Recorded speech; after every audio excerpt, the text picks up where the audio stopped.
to quit his material body, and the golden opportunity arrived when he was instructing his noble grandsons, the Pandavas. He thus prepared himself to quit his body before the exalted Lord Sri Krishna, the pious Pandavas, and the great sages headed by Bhagavan Vyasa, etc., all great souls. Hare Krishna. Hare Krishna Mataji, thank you for saving the day. I was at the temple, I've just arrived, so I think Mataji is, has Mataji joined? Mataji? I can't see her. No, Mataji, she's sometimes she joins with another name. However, I'm seeing that we have other devotees that have joined, so thank you very much for joining in. That's Hare Krishna Mataji, Dandavat Pranam. Please accept my humble obeisances, and from everybody who have joined the group.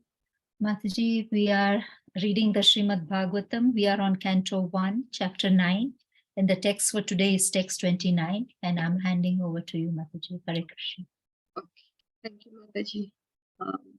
Excuse my voice. Om Ajnana Timirandasya Niranjana Shalakaya Chakshurummilitam Yena Tasmai Shri Gurave Namaha Namo Om Vishnu Padaya Krishna Prasthaya Bhutale Srimati Bhakti Vedanta Swamin Iti Namine Namaste Saraswati Devi Gauramani Pracharini Nirvishesha Shunyavadi Paschayata Deshatarini Jai Shri Krishna Chaitanya Prabhu Nityananda Shri Advaita Gadadara Shivasadi Gaura Bhakta Vrinda Hare Krishna, Krishna Krishna, Hare Hare Rama, Rama Rama, Hare Hare. Namo Mahavatanyaya Krishna Prema Pradayate Krishna Chaitanya Namne Gauratushe Namaha. Om Namo Bhagavate Vasudevaya, Om Namo Bhagavate Vasudevaya, Om Namo Bhagavate Vasudevaya. Narayanam Namaskrityam Naram Chaiva Narottamam Devim Saraswatim Vyasam Tato Jayam Udire Shnavata Swagata Krishna Punya Shravana Kirtana Hridayanta Stovi Abhadrani Vidunoti Sukritsatam Nashta Prayeshu Abhadreshu Nityam Bhagavata Sevaya Bhagavati Uttamatsloke Bhakti Bhavati Naishtiki. All glories to Srila Prabhupada. All right, so let's get started, dear devotees. And hope you can hear me okay. Is it okay, or do you have some issues? Yes. No, Mataji, you are very clear, and sorry about your throat. I hope your son is also feeling well. Yeah, I don't know why, but it's been more than 10 days now. I think we are still going through this phase, and he still has fever. So I really don't know what's going on, but either way, I think let's get started. All right. Sorry. We'll pray to Krishna that you all get better soon. Sure, Mataji. But we can hear you perfectly, Mataji. All right. So with regards to today's verse and the context and what we have seen till now, we will just kind of go through and then start with today's verse. So the first 4 verses are saying Pandavas and Krishna and the sages go and meet who? Bhishma Dev. And then 5 to 8 talks about the fact that from all over the universe have assembled at Bhishma Dev's place. And then Bhishma Dev, he welcomed everybody and worshipped Krishna and affectionately spoke to the Pandavas. And 12 to 13, what is the significance of those verses? Bhishma Dev is sympathizing with their sufferings. And 14 to 15 is talking about the influence of irreversible time. And 16 to 17 is accepting Lord's inconceivable plan and following through that plan, which is inconceivable. Nobody can conceive the plan of the Lord. And then 18 to 20, it's saying Krishna is the original Narayana and he is inconceivable. He is understood only by the Mahajans. So this is the 20th verse, 18 to 20. And 21 to 23 is talking about the fact, again here, Bhishma Dev is glorifying Krishna's position as the Supreme Lord. And he's saying Krishna has faultless qualities. Bhakti Yoga reveals him and delivers the devotee. May he wait for me at the time of my death. This is 24th verse. And then 25th is talking about the fact Bhishma Dev is instructing Yudhishthira Maharaj about various dharmas, about the Purusharthas, about historical examples. And if you look at today, Bhishma Dev's final moment, starting with this verse, which is the theme is Bhishma Dev's final moments. Seeing the auspicious moments, he withdraws his mind from the other subject matters and fixes it on Krishna. So he is fixing his mind on Krishna. This is the theme for today's section. So 29th verse specifically is saying Uttarayana, right? When Bhishma Deva was describing Dharma, the auspicious time of Uttarayana, which is desired by the mystics who die at their will, arrived. So the time Uttarayana arrived, and this was Bhishma Dev's final moments. And the 30th verse will focus upon Krishna. Thereupon, Bhishma, who spoke on thousands of subjects and fought thousands of battles, withdrew his mind and focused on Lord Krishna, who stood before him in a four-handed form and dressed in the yellow garments. So just wanted to set the context here, meaning Bhishma Dev is preparing for his final moments. So he has Icha Mrityu, meaning he can die at his own will. And whenever he wants, he can die. So he can even choose an auspicious moment, meaning Uttarayan. But again, for a devotee, it doesn't matter if it is Uttarayan or other, whatever it is. We really don't care, because as he fixes the mind on Krishna, that's all matters, right? And he will go to the abode of Krishna. That's a devotee who fixes his mind on Krishna goes to the abode of Krishna. So he doesn't have to worry about the Ashtanga Yogi, where he would want Uttarayana, and that is the time he wants to leave the body. So all this is not a requirement for a devotee. Anyways, so we will get into, we will try to understand more as we go through. So in the purport, Srila Prabhupada is explaining that the perfect yogis are the mystics. They can leave the material body at their own sweet will at a suitable time, and they go to a suitable planet which is desired by them.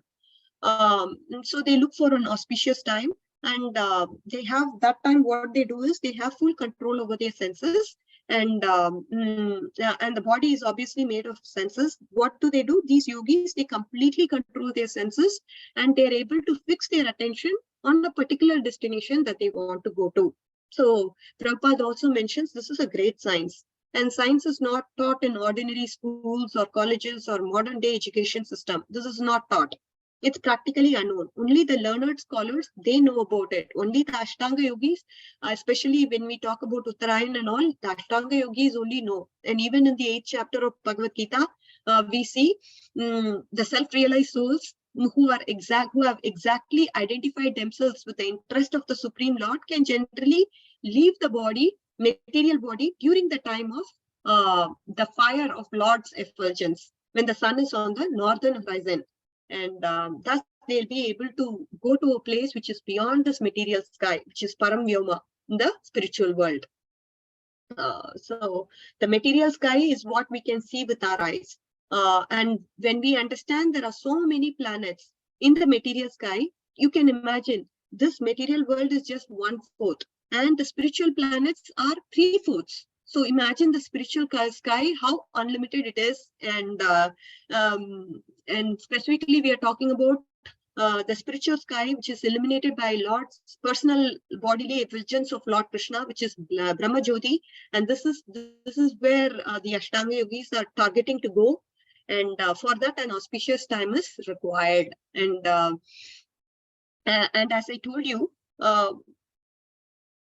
God, if you consider, if you want to have a relationship with the God, and for a devotee, he wants to have a relationship with the Lord and perform service to the Lord through that relationship. It could be Sakya Bhav, it could be Dasya Bhav, it could be any Bhav that he wants to have with the Lord, and through this Bhav, he is going to perform service to the Lord. So the time when he quits the body, it doesn't matter. Okay, the expert mystics, the Ashtanga Yogi, they only look for these auspicious times. And for a devotee, it doesn't matter. So this also Prabhupada clarifies. He talks about the fact the perfection of yoga means attainment of supramental states. This means the mind is completely controlled and the mind is elevated in the thought process of leaving the body and to reach a planet. So this person looks for an auspicious time. The yogic method of traveling within the universe or beyond the universe is something not a devotee would not look for. Ordinarily, there is no vehicle.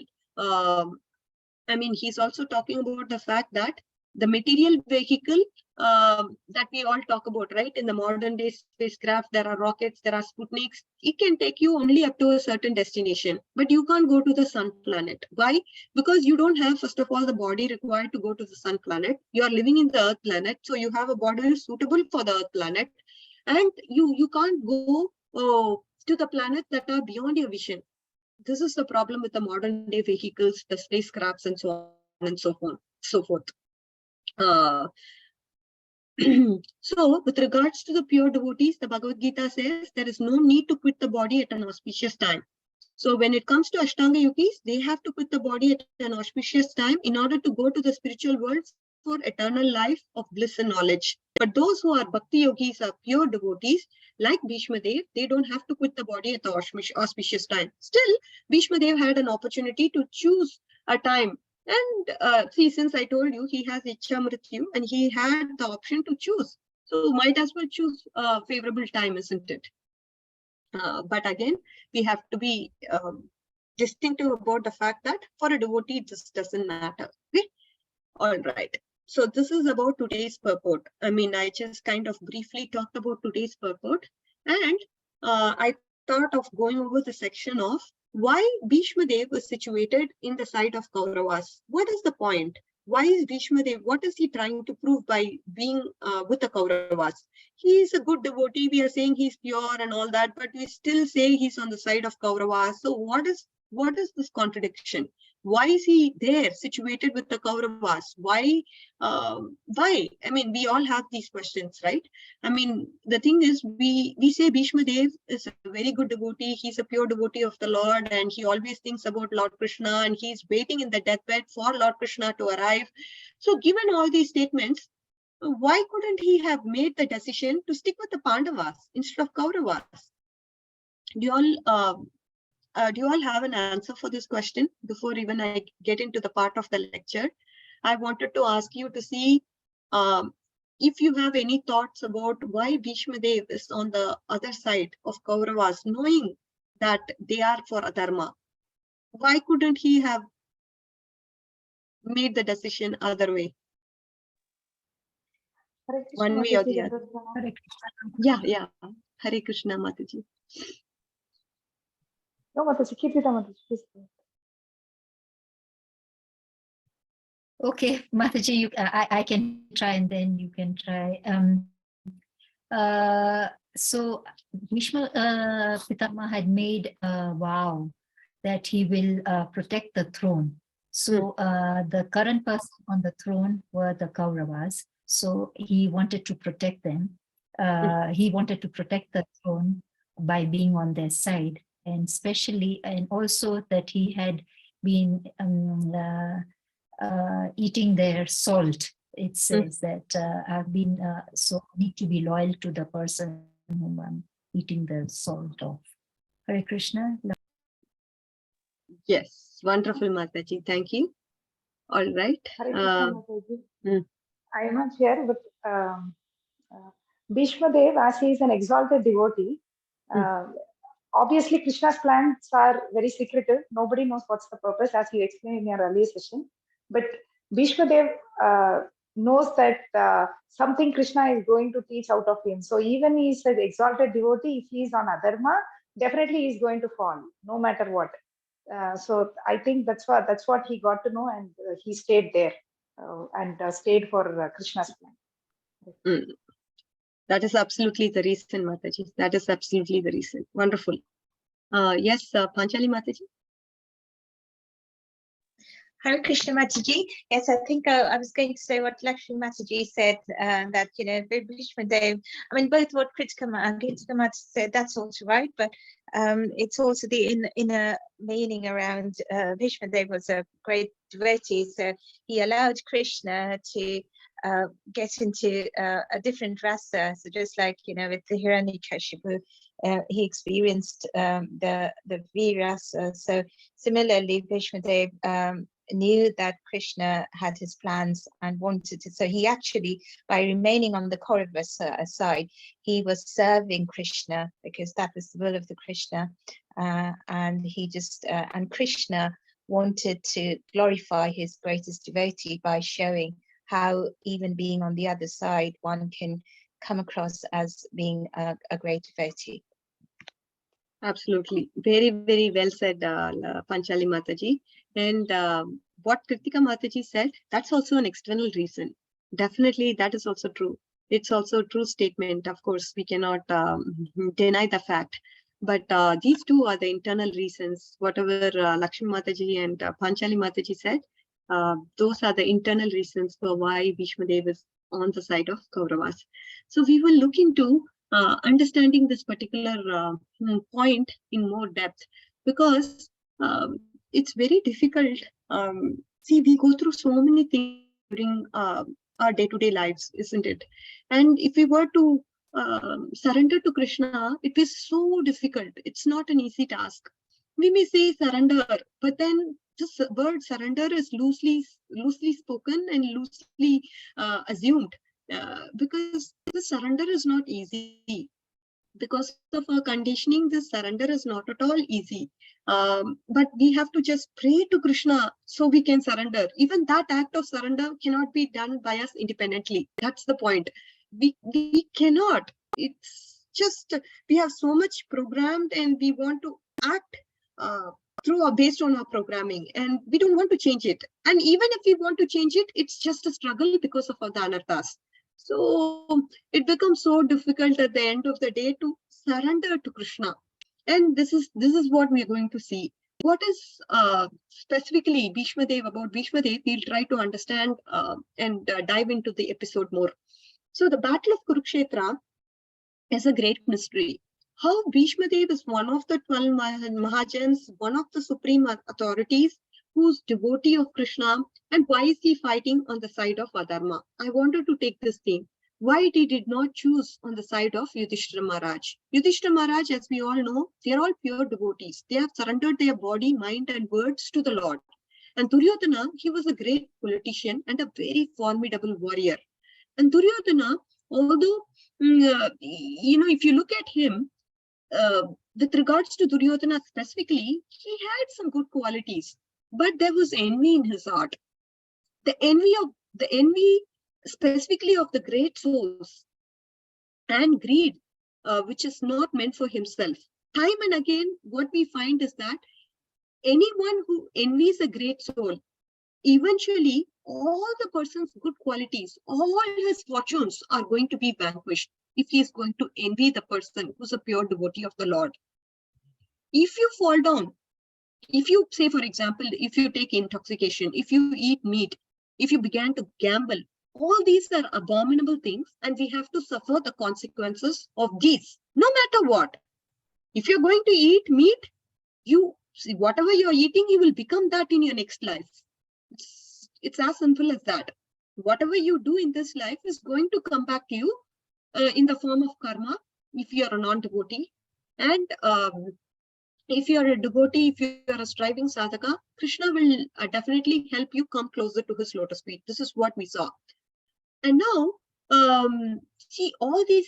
So we are looking at the perspective of specifically Duryodhana. What is he doing? He is actually offending the pure devotees of the Lord. The Lord can come he can forgive anything. As far as he is concerned, if you do anything to him, he is okay. He is going to forgive that. But he will not forgive the offense to his devotees. So the only possible rescue for yourself from such an offense is that you have to ask forgiveness from that devotee. And if you do that, the Lord will agree to be kind upon you. So why Bhishma Dev, who is the greatest devotee, whose heart is filled with unmotivated, uninterrupting love for Lord Krishna, who is one of the 12 Mahajans, as everybody knows, he knows how to perform devotion to Krishna. Why such an exalted personality takes the side of Duryodhana, who's not only envious of the Pandavas, but is constantly committing offenses to the Pandavas? Constantly committed. Not even, he doesn't want even a minute to be wasted, in committing an offense. That was the extent to which he committed an offense. Krishna had to supersede on all occasions to save Pandavas from the wrath of Duryodhana. So Bhishma, more than any other men on earth, knew the mentality of Duryodhana and Dhritarashtra. Time and again, he tried to give them good instructions. Don't envy the Pandava brothers. There is fire within your heart, and it's going to burn all the good qualities that you have. And not only that, you're not only going to lose the good qualities you have, but you're going to reduce the duration of life. There is a very important principle in Bhakti Rasamrita Sindhu, which is one of the 64 limbs. What is that limb? We should not cause agitation to others. Even in Bhagavad Gita, there is an urge to speech, isn't it? The urge to speech says you cannot cause agitation to others. Never. But what are we trying to do through our false ego? We want to cause agitation to others. You did this to me, na? I will do this to you.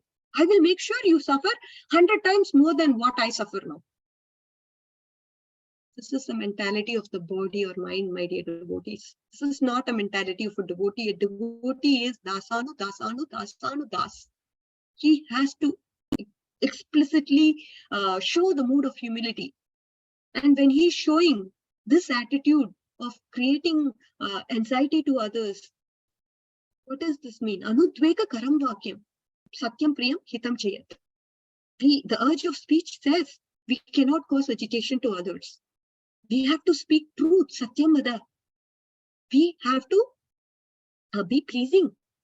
Even if you can be pleasing, you have to speak something beneficial. Hitam is very important. And what is hitam for a devotee? A hitam, what is beneficial thing for a devotee? The beneficial thing for a devotee is to constantly talk about Krishna, constantly glorify Krishna. This is urge of speech. And this guy, Duryodhana, is constantly agitating others, constantly not only agitating any people, any ordinary people. He's agitating the pure devotees of the Lord. He fed poison to Bhima. He wanted to apparently kill him, and he wanted to drown him. Why in the world Bhishma would want to take side of a religion? So this is a very, very perplexing and bewildering question. And I really wanted to go in depth because how difficult it is to surrender is something that I want everybody to understand. Because many people say he was, as Radhika Mataji said, he was obliged to do so. Because after all, he was the servant of the Kuru dynasty. He had accepted a room and place in the Kuru dynasty, in the place where Dhritarashtra and Duryodhana are, and socially he was obliged to do so. He cannot bite the person who's feeding him, isn't it? Some people have this explanation. But you think the great soul like Bhishma was afraid to go against these superficial principles of social morality at the cost of shooting arrows to the pure devotees of the Lord? On an external superficial love, okay, yeah, this is true. He fought on the side of Kurus, obliged to do so socially. But internally, the reason was Bhishma was completely surrendered. He had no ambition other than the pleasure of Krishna. He had even no false ego. He was completely pure. His motivation was to execute the will of the Lord. Therefore, although Bhishma knew for a long time he would be criticized and misunderstood for taking the wrong side, he did not care for his own reputation. How difficult it is. He knew Krishna had a plan. Krishna revealed the plans to him within his heart. And Krishna wanted to show that anyone who's not on the side of Lord, as Lakshmi Mataji and Panchali Mataji said, they will be vanquished. And the most important instruction for all humanity is, because on this earth, as we all know, everyone is attached to being the doer of an activity. We are all on the earth planet and we think we are the doers. Oh yeah, I'm speaking. And you know what? I'm doing this act of speaking. No, not at all. A devotee mood is that it is coming. There is the verse, I think in the first canto, third verse, if I remember. And Vishna Chakravarti Thakura beautifully tells this verse. Here, I'm just not going to go into the verse, but what is the derivation of the verse? It's very, very, it touched my heart, dear devotees. Sutta Goswami is actually paying obeisances to Sukadev Goswami. And during that time, he's saying, so there is this point, there is a point to this, in the verse, what happens is, Sukadev Goswami so Vyasadeva is coming after him, but Sukadev Goswami, just after he was born in the womb, after 16 years being in the womb, he just left the parents, and Vyasadeva, he followed. He is going on following him, but Sukadev Goswami wouldn't listen to him. At that time, what happened was, Sukadev Goswami, he entered into the trees and started echoing to Vyasadeva. The tree started speaking to Sukadev Goswami, entered the trees, and the tree spoke to Vyasadeva. Oh, Vyasadeva, what are you after? You're after something that's not true. There is no son and father relationship. Don't be after this guy Sukadev Goswami.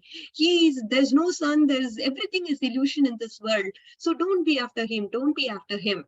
So like that, Sukha entered the trees and spoke to Vyasadeva through the trees. Like that, Sutta Goswami is paying obeisances to Sukadev Goswami, and he's saying, like how you entered the trees and how you spoke to Vyasadeva, like that. What I want you to do is, right now, I want you, my dear spiritual master, to enter into me and speak the Srimad Bhagavatam through me. This was the mood of Sutta Goswami. So a speaker, he's not speaking anything on his own, my dear devotees. It is the spiritual acharya, the spiritual parampara that is actually helping him. Srila Prabhupada, our acharyas, they are trying to speak through the devotee. So this is the understanding. So when that is the case, how are we to think we are the doers? Nothing can happen without the Krishna. As you all can understand, we've been going through this course for 10 days now. See, anything can happen anytime. Fine 10 days ago, but not currently. What does that mean? We have nothing in our control. Anything can happen anytime. And we just have time, and we value time, and we utilize time in a right perspective. That's all we have. That's all we can do. Within whatever we can, we just have to do things that are favorable to consciousness. So if not for now, if I'm not talking in the forum now, then there is chances that I could be involved in something else, just not productive, isn't it? So whatever we have control of in our situation, we just try to do the best in the favor of Krishna consciousness. So I was talking about the doer of activities, and here we know from Bhagavad Gita, Prakriti Kriyamanani Gunai Karmani Sarvasaha Ahankara Vimudatma Kartaham iti manyate. The bewildered soul, what does he consider? He considers himself to be the doer of the activities, but in reality, it is actually carried out by the material nature. So we are dependent on the mercy of God completely at all points in time. If we think we are responsible for the particular action committed, then we are fool number one. So we know from Kunti Maharani, Janma Ishwarya Shruta Shribir Etamana Matapumar. So those who have material opulence, those who have good education, those who have good wealth, and those who have bodily strength, and those who have given high birth, they are the most disqualified people in the spiritual life, because their tendency is they are thinking that it's my opulence. I'm composed of these things this material world offers. I'll overcome the problems of the world, and they become proud. And the state of pride, they cannot helplessly cry out for the mercy of Krishna. When we have good education, oh, I'm very learned, I'm very practically sound than everybody else. I can solve all problems of my life. I can provide shelter for myself, not only myself, hundreds of people. I'm a self-made man. If I start thinking that, oh, I have Mercedes Benz, I have such a nice flat, so many crores of rupees, I'm respected by everybody. If I think like this, that is the fall for a devotee. This is what is going to bring us down. Sometimes, we want to. The thing is, because the soul is attached to the body, and the body is made of these three modes. Because of these three modes, influence of the three modes, we become attached to the body and become the body. That is the problem, my dear devotees. This is what is happening with us. See, we are attached, but we have to feel detached from the body. But we are attached in reality. So this is a very complex puzzle to solve. Bhishma was very, very highly qualified person in this universe. Why I spoke Kunti Maharani's verse, you may wonder, right? Bhishma is not an ordinary person in this earth. There is no person more learned than Bhishma. He was a young boy. His mother Ganga had educated him through Brihaspati, the spiritual master of the Devatas. Brihaspati awarded him the title most learned student. As far as the skill, people are very, very proud these days about their occupation, about the post, like how a doctor is very, very, if he's a good surgeon, then he's proud of it. A businessman, he's very careful with regards to competitors, and he's proud of his business in some way or the other. But Bhishma, in this field of occupation, he was a warrior. He was trained by Parshuram, the incarnation of Lord himself. We can never estimate the glory of Bhishma. One time Parshuram ordered Bhishma to marry, and he refused. Parshuram said, you cannot disrespect the order of the Guru. Either you marry her or you fight with me. And Bhishma said, without humility, Guru Maharaj, I'm going to fight with you. So there was a fight, and it lasted for many days. Both were fighting on their strength. And Parshuram, we all know he had destroyed 21 generations of Kshatriyas on earth effortlessly. He was just a single person who took care of the 21 generations of Kshatriyas. And this fighting between both Bhishma and Parshuram was going on for days and months. So literally, the thing is why Bhishma is so powerful. When you look at why Duryodhan was very confident of him winning the war, is because of Bhishma's presence in his army. Because again, even Dhritarashtra, because of this reason. If you look at the first verse, Dharma Kshetre Kurukshetre, what is that verse signifying? That verse is signifying Dhritarashtra's mentality was twofold. How was it twofold in that particular verse? Internally, he was, externally, he was telling Sanjaya, oh, Sanjaya, you know what? What is happening here? They are all standing in the land of Kurukshetra, and what will happen? Fight has to happen. But Dhritarashtra is questioning Sanjaya, what is happening? And then externally, what is he trying to say to Sanjaya? Externally, he's saying, oh, you know what? This place, Dharmakshetra,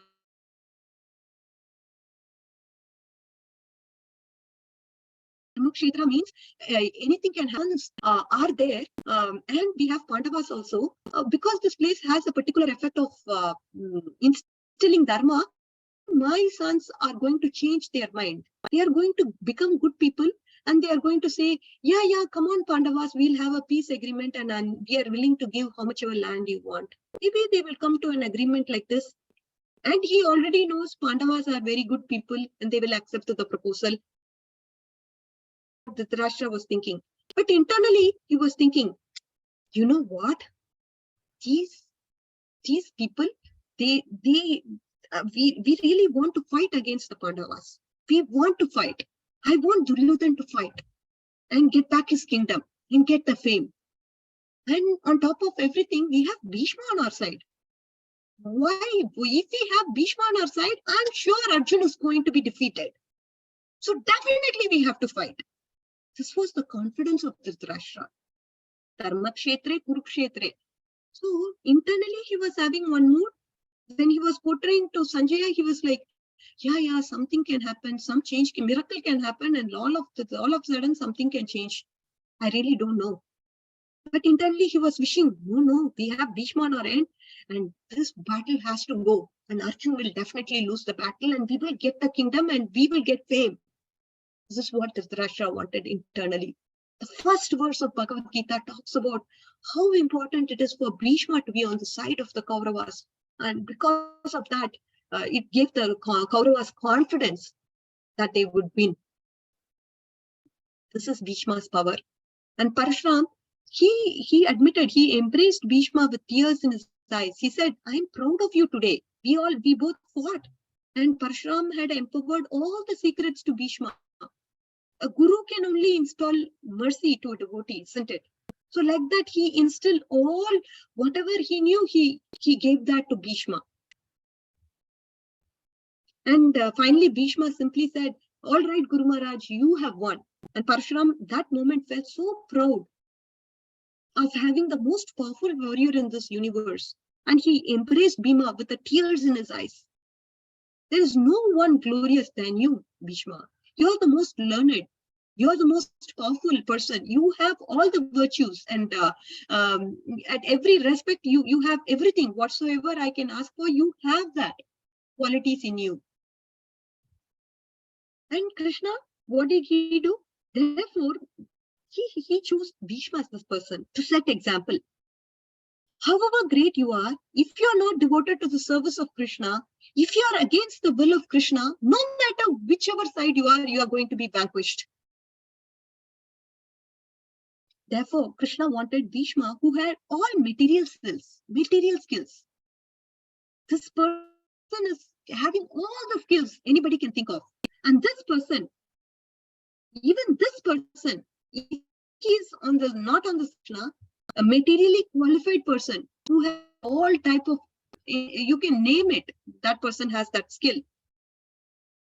And that's why he chose Bhishma, because he had all material skills, so as to speak, and he could destroy the whole Pandava army. Even if such a person is situated on the side against Krishna, that person will be defeated. In one day, he had the capability to destroy half of the army. That was the capability of Bhishma. And now, so the point that I was trying to say is, Bhishma is such a surrounded devotee and a pure-hearted soul. Krishna wanted to teach a lesson to all of us, and he agreed to the plan of Krishna. He agreed to be on the side of Duryodhan. Can you all believe how difficult, if we were put into the situation and Krishna says, yes, you have to be on the side of Adharma, and I'm going to be on this side, and people are going to criticize you for why you did what you did, because you're keeping silent. And Draupadi was disrobed, you're going to be silent. And when lot of adharmic things happen, that time also you'll have to remain silent. And for that, you'll be criticized by different people. There will be infamy. And 99% of the people, they cannot understand you.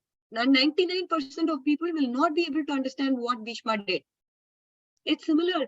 I was just thinking about it for a while, and I compared Bhishma to Bharata from Ramayana.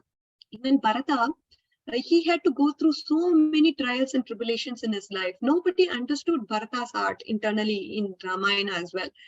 So this is the situation and of Bhishma as well. And this shows the quality of surrender. Therefore, a devotee hears about Bhishma, he should not be bewildered. He should not think why Bhishma is doing like this, right? Because he who knows perfectly about Bhishma is, why he has taken the side of Duryodhan, he will not be bewildered.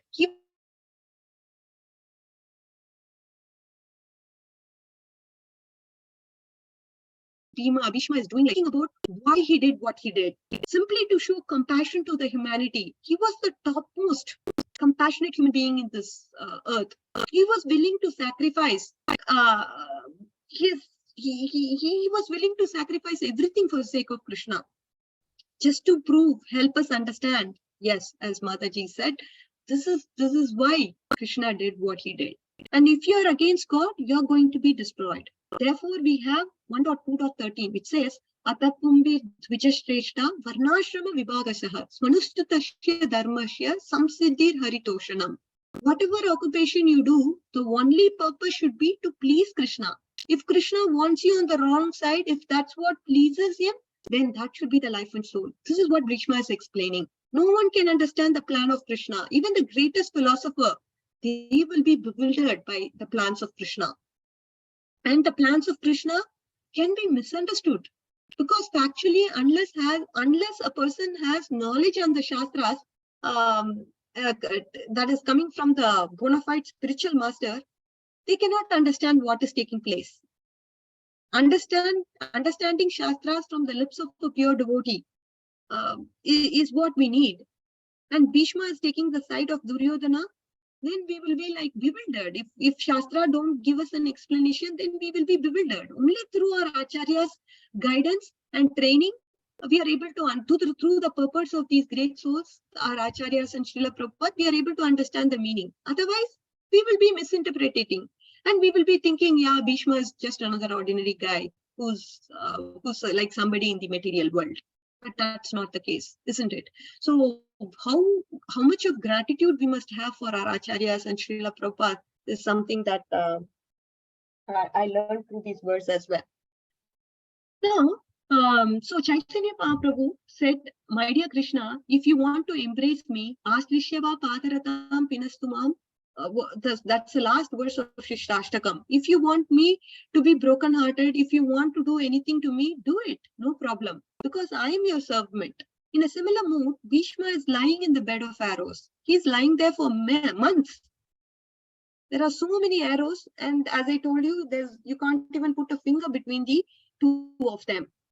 And such a painful condition, was he thinking, why me? I'm a Mahajan, and why I'm put through such a difficult situation? Now he was thinking, Krishna, you're kind. You're giving me just what I need. Every arrow, he's thinking, it's just a love of God. I'm so pleased because I feel it this way. So whatever test the God may put you through, compare that to lying in a bed of arrow and how Bhishma was feeling grateful. This is the comparison we should do. He was feeling great happiness because he had faith. The faith opened the doors to the spiritual world. The spiritual world is within our own heart. So by associating with saintly people, by associating with advanced people, and by hearing submissively from them, what happens? The door of faith will open in our heart. And then what is going to happen after that? We will become the most fortunate people. Because the entire spiritual world will be revealed to you. Because of the association of the sadhus. There is no greater priority in our life. Just we have to hear from them. Shravanam is very important, dear devotees. It can just change our ego. Because the basis for all problems is our ego. And if our ego is purified, if our ahankara is purified, then the life that is so complex, it will start to manifest its own spiritual world within our heart. If our ahankara is transformed. When we have no false ego, then life will be very simple. We will be very happy. And what is that simplicity? The simplicity means simply willing to accept every situation that comes into our life, and then considering it to be the mercy of the Lord. This is the simple life means. Simply willing to accept that all the situations that come to me is nothing but the mercy of the Lord. It's a mercy of Lord Hari. For that, we have to have our false ego purified, dear devotees. It can only be purified by association with advanced devotees and the sadhus, and imbibing their mood, how they are tackling the present life situations that they go through, and how they have completely dedicated themselves to Krishna. Why can't we also be like them? Why can't we also dedicate our life? Because so many lives we have wasted. Questioning ourselves in so many different ways. Why this? Why that? Why now? All this we have done already. Many lifetimes have passed. And we have Kali-yuga has already started. We don't know how people are going to be, the surroundings, how it's going to be. Is it going to be favorable to Krishna consciousness? We never know what is in store for us in future. At least now we have control of what we have, and we have to make the best use of what we have, right? And if nothing is working, just pray to Krishna. He will take care of it. Cry to Krishna. Instead of just crying to the walls and cry to yourself, cry to Krishna. That can at least make a difference in your life, isn't it? So these are some of the realizations from this particular purport of Srila Prabhupada. With this, I want to conclude today's session. Thank you, dear devotees, for patiently hearing me. I totally appreciate everyone's time. Vancha kalpatarubhyasya kripa sandhukye vacha patitanam pavnebhyo vaishnavebhyo namo namaha. Ananta koti vaishnav vrind ki jai. Namacharya Srila Haridas Thakur ki jai. Srila Prabhupada ki jai. All glories to the assembled devotees. All glories to Srila Prabhupada. Hare Krishna. Hare Krishna. Thank you very much, Mataji, for this wonderful.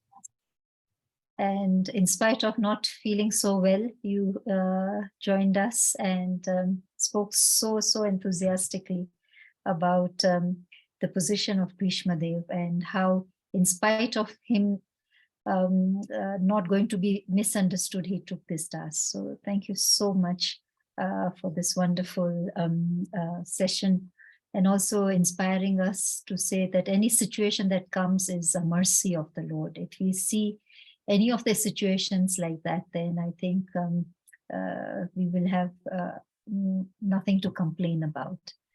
So with that, are there any questions or comments? Hare Krishna, are there any other questions or comments? Hare Krishna, Mataji, Dandvat Pranam. Yes, Mataji. I have a question, Mataji. Actually, you said, thanks for the session. It was wonderful. So many takeaway points. And the question is, you said if we are so beautiful and if we are highly educated, born rich, so those are all not favorable, right, Mataji? So the thing is, Mataji, somebody can be beautiful as long as they are not proud of being beautiful. That's perfectly fine. As long as they understand, yes, this body is prone to change. I'm going to be a wrinkled woman sometime later in my future. If they understand Shastrik, if they have Shastrik knowledge, then there is no problem. They can have wealth. Of course, they can be richest person and still be humble. We have Prataparudra in Chaitanya Charitamrit. He had all the riches, but still he was a menial servant of Lord. So the heart, what does matter, of course, but this Swarga can be distracting because there is so much opulence there. So that's the point I'm trying to say. In the sense, in Kunti Maharani's prayers, it is told because all this can lead to being proud, and that is not a good idea.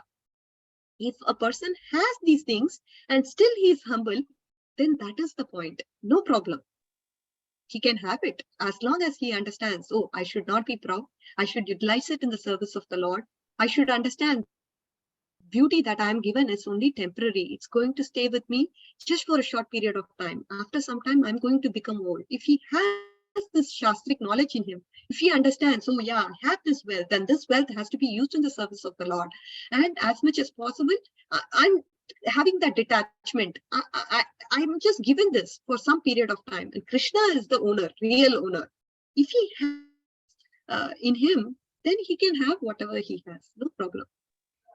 Okay, Mataji. Actually, I came to this question because Bhagavad Gita 6.41 or 40, I think, right? So if we do bhakti, we will get the chance to resume our bhakti and we will be placed in a rich family or we will be born in a Vaishnava family, right?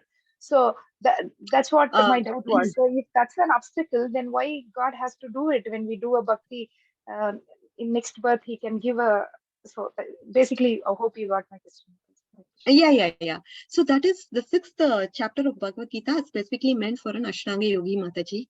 So whatever that is being told is specifically catering to the yogi, and it doesn't apply to the devotee. For the devotee, it is the will of Krishna. The devotee, it means will of Krishna. Whatever Krishna plans for us, that is how it will work. It could be that we could be born poor, rich, it doesn't matter, or in a devotee family, non-devotee family, doesn't matter. For a devotee, this doesn't apply. Only for a yogi. That particular 6th chapter that you're talking about applies to a yogi, Mataji. Wonderful answer, Mataji. Thank you so much for clarification. Actually, Okay. it was quite disturbing. Thank you so much, Mataji. And I have Hari one Hari. comment, but I am not sure. During Bhishma Panchaka, I was reading ninth chapter actually, and we are also in the ninth chapter by God's grace. So I got a feel like maybe Bhishma knows that he is going to pass, right? He is going to leave his body, but he has the will to leave his body also at any time. So with all the pain and not even a finger that can be inserted between the arrows, with everything pierced in his body, with all such pain, um, uh, he still tolerated all those pain and was bearing it to see Krishna, to wait for Krishna. And apart from that, I thought maybe he waited to do devotional service because Krishna wants him to preach something to Pandavas, right? So that devotional service he is yet to do. So even at the minute he want to leave his body, his breath, everything, he waited to do his devotional service and then he left.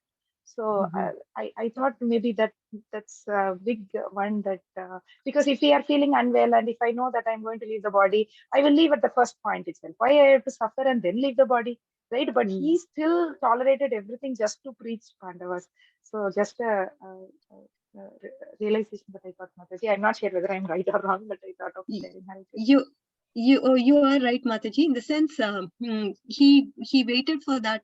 He was going through so much pain, and why he was still not leaving his body is because he wanted to get darshan of Krishna. And again, and Krishna, since he had this as his intention, Krishna, he thought, oh, let me glorify this Bhishma. He is such a nice, great devotee, and I want to glorify him to the whole world and tell to the whole world what kind of devotee he is. Because till now he has had so many misunderstandings, right? So many people think so many things about Bhishma, and I want to glorify this person at this time, and that is what he thought. So this was a reciprocal relationship that happened between both Bhishma and Krishna. So they were competing for each other's love, and we can they then expressed it in the Battle of Kurukshetra. And if another point to be noted is this pain that he was going through, Krishna just glanced at him, and immediately all the pain went away. When he was giving instructions to Yudhishthira Maharaj, this pain that he was going through physically, it went, because Krishna wanted him from that pain, because he didn't feel good. Even though the devotee is so much, because of his absorption in Krishna, he doesn't even care for the pain anymore. Sometimes devotees don't feel, they may be in the third stage of cancer, but still they will be blissful inside. Who understands this? And externally, if I was a parent of such a devotee, then I will be feeling, oh, my mom, she calls me 100 times. She tells, oh, yeah, Radhika, please do this, do that, do this. I'm like, she thinks more than me, right? I mean, as a parent, externally, we can't see the child suffering. But this devotee is so blissful inside, and he doesn't care for anything. Oh, yeah, I'm having so stage there, but I lost all my hair. I just don't have anything left. But he doesn't care because of his absorption. But anyways, Krishna did that also. Before he started instructing Yudhishthira Maharaj, he gave him that relief so that Krishna can so that Bhishma can instruct him peacefully.